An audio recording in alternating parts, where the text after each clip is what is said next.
I don't know if I'd convince you or not, Andrew, but let's hope that that's not what passes for a romantic conversation for you, not least on Valentine's Day this weekend.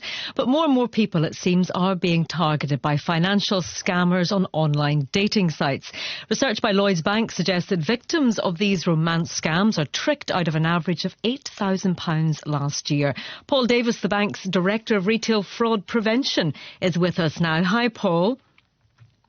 Hi there. Thanks for having me on the programme. Good afternoon to you. What sort of tactics do these scammers use?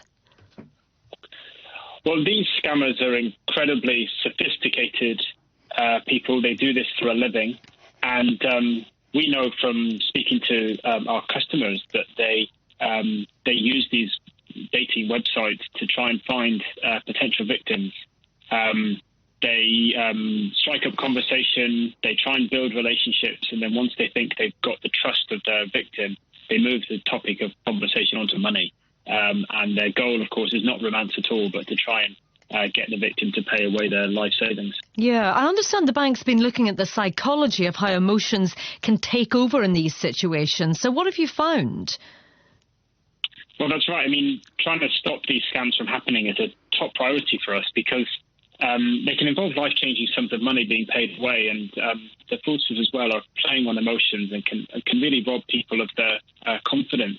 And one thing we've been doing is looking at the psychology that happens throughout the whole process and how, when it comes to actually moving the money, we can phrase our warnings to our customers in the best way to try and disrupt those scams. But you know, we've seen that these fraudsters are experts at what they do. While they're on the dating websites, they know exactly the things to say to gain the trust of their victim.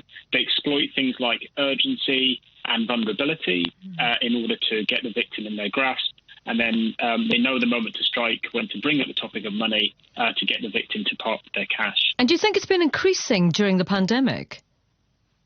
I think the pandemic creates the ideal scenario for it to be something that fraudsters want to exploit. You know, lots of us are more isolated now than we were. We're using online platforms for lots of different parts of our life, and a lot of us are spending more of our lives online. And that's increased, we think, significantly than before lockdown. Okay. Interesting. Before lockdowns happened. Yeah. And fraudsters know that, and I think they exploit it. Well, we'll have to leave it there, Paul, but it's a very interesting topic of conversation, isn't it? Paul Davis there from he's Retail Fraud Prevention at Lloyds. Prevention at Lloyds. Prevention at...